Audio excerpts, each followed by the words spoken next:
Okay, now that we've covered the markets as a whole, or the relevant markets I feel are going to be valuable to yourself, we now need to take into account the reasons why the markets actually move. What makes markets go up? What makes markets go down?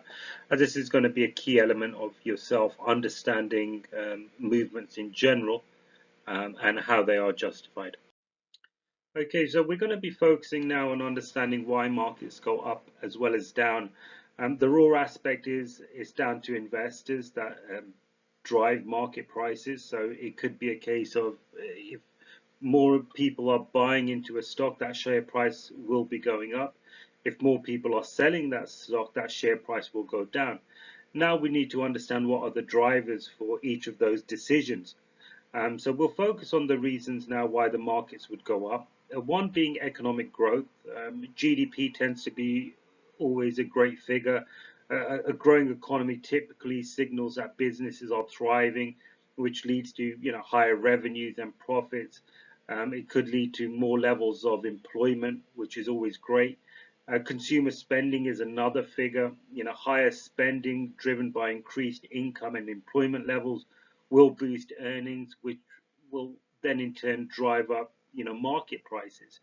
Other factors you can look into are unemployment claims, PMI figures, inflationary based figures, interest rate figures.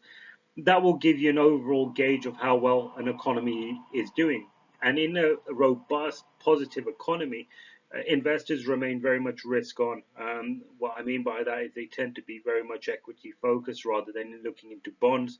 So they rather invest in a market that will appreciate. The next element we will look at is corporate earnings.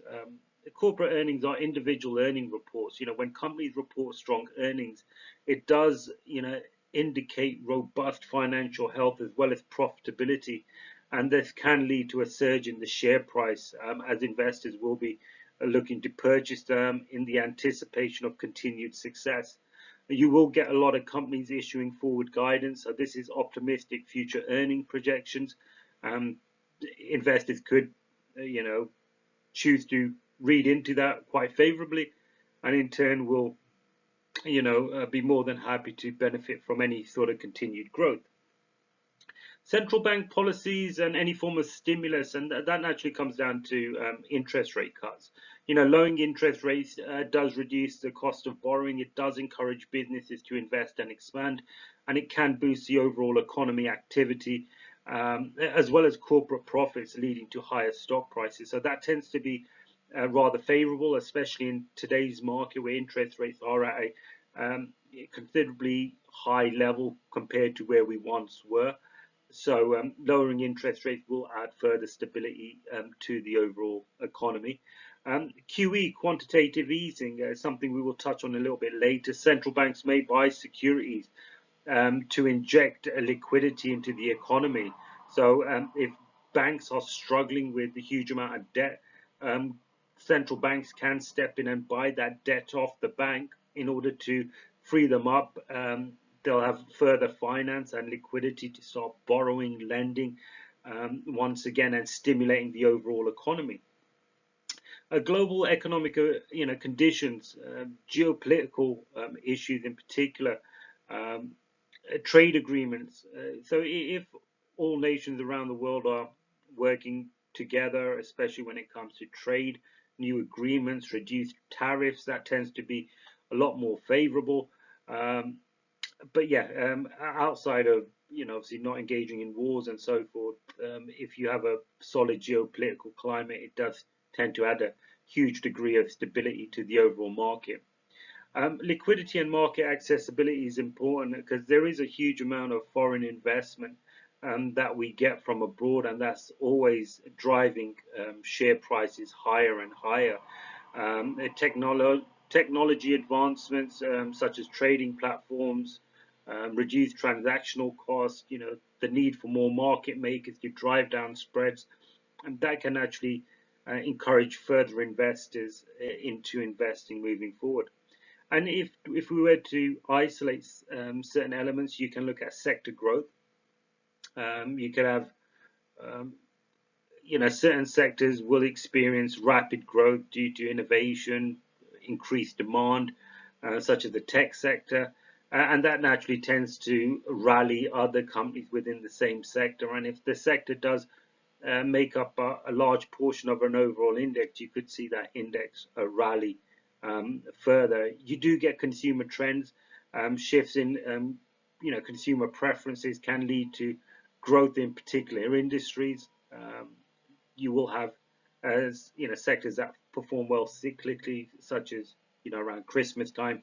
That naturally tends to be a big time, especially for January's retail reports. And finally, when it comes to government policies, fiscal stimulus, government spending more on infrastructure, healthcare, and other sectors will stimulate overall economic growth, as well as corporate earnings, leading to higher stock prices. Rather than a government that's taking money out and not spending as much, it could lead to contraction, but this would be a way of stimulating the economy. Cutting taxes, reduction in corporate tax could increase the company's profits, which would be great for investors, as their share price more than likely will go up as a company is producing more profits, and potentially those profits could be turned into dividends.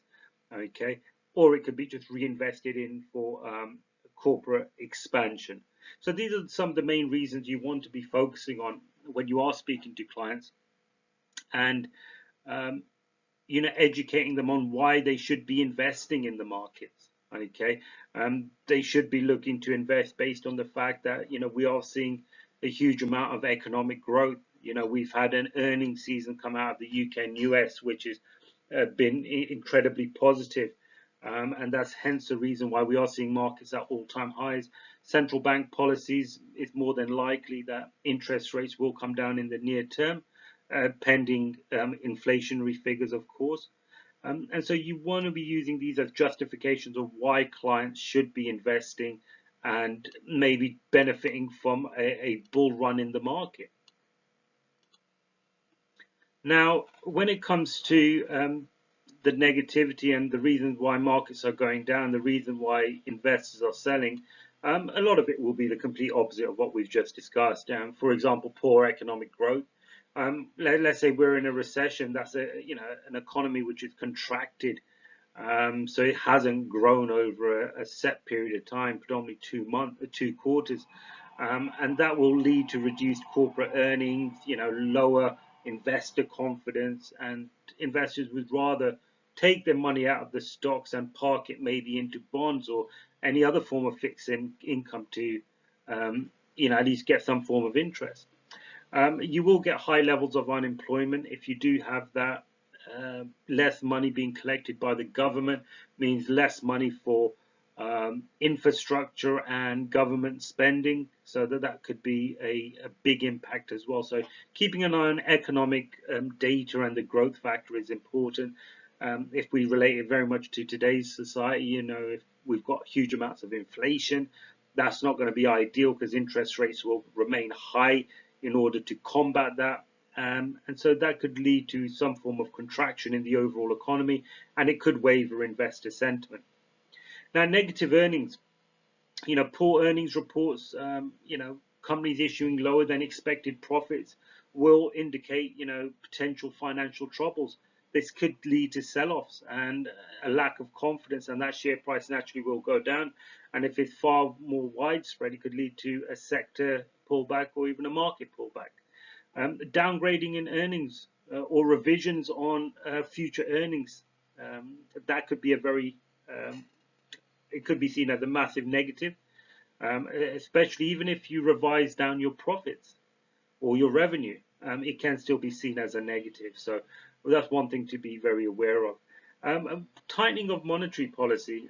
Interest rate hikes are always used in order to cool down an economy, especially in times of recession. So they don't want the economy to expand at an uncontrollable rate. So that's one way of looking at it. A reduction in QE. If central banks reduce or stop, bond buying, the decreased liquidity in the market can lead to lower asset prices and less capital available for investments. So that's one way of looking at it. There is always going to be global headwinds, slowing down in global growth, major economies can be impacted.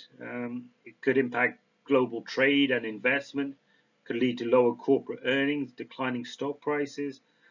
So that's why it's important to look at all the exchanges we've just gone through, understand their economies, what do they do well, what don't they do well, where are the hurdles, and where are the areas to benefit. Any sort of trade disputes or geopolitical tensions will be, um, having a big impact on investors. And sometimes investors will factor in a lot of negativity. So even with interest rates up, many do believe they will come down, but if they don't, the market's not going to be shocked by it. So a lot of price movements will be factored into the market. It would have to be somewhat of a big surprise in order to shock investors and drag it down. But I am talking more over the long term. Is something you want to be fully aware of. Um, Currency depreciation, weaker domestic currency, it's got its pros and its cons, of course, but a significant depreciation in a currency can lead to higher import costs as well as inflation, which does reduce corporate profitability and our own purchasing power, which will have a negative impact on individual corporate earnings. And in turn, if the company's not producing as much profit as it once does, you may choose to maybe opt for another competitor, which may not be in this region. It might be in a different region. So the currency fluctuations will have a big understanding. So those are, in essence, the reasons why markets go up and down. I suggest you really focus on them, as investors will give reasons why they may not want to invest. It could be down to poor economic growth. It could be back of geopolitical tensions or the currency not performing well with its competitors. And you want to look at the reasons why it could be the other way around. So, yeah, please do focus on all these elements.